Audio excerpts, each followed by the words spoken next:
Ang sakit nyo naman, pag mali prediction ko, kinakalat nyo ngayong tumama.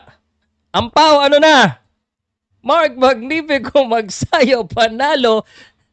Tatlong tamang prediction, including Mark Magnifico magsayo against McCrory. Ano?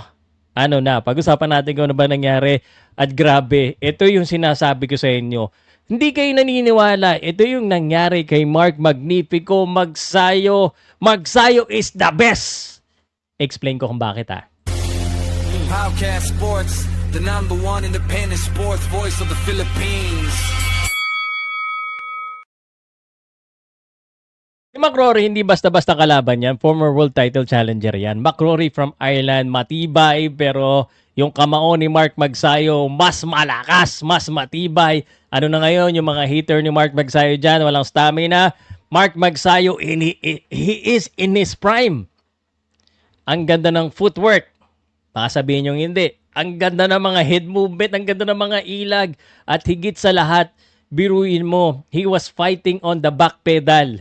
Umuurong, kumakaunter, ang ganda ng mga kombinasyon and that right hand, target practice, ang ganda.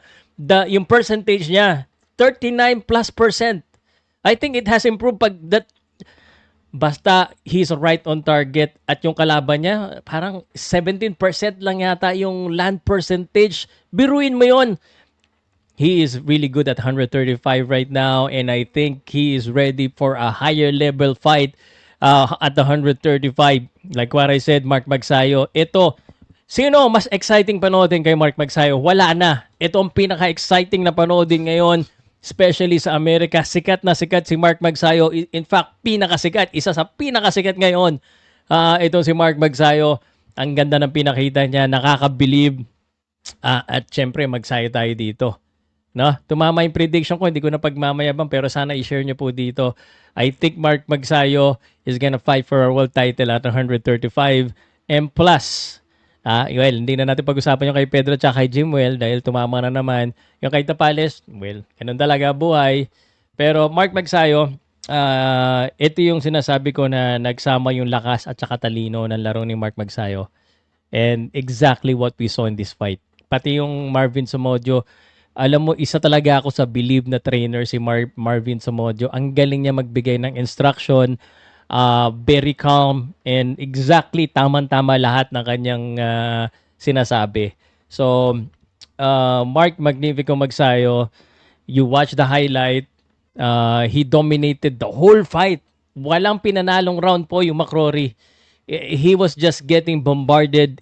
Bugbog sarado po. Bugbog sarado.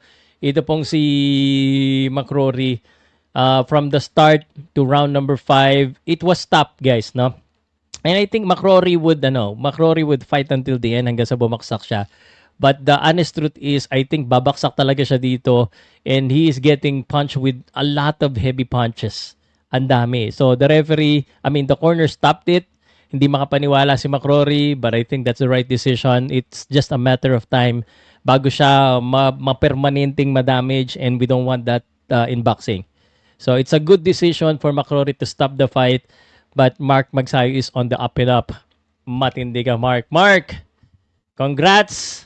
At dahil sa iyo, pumaldo ko. Yan.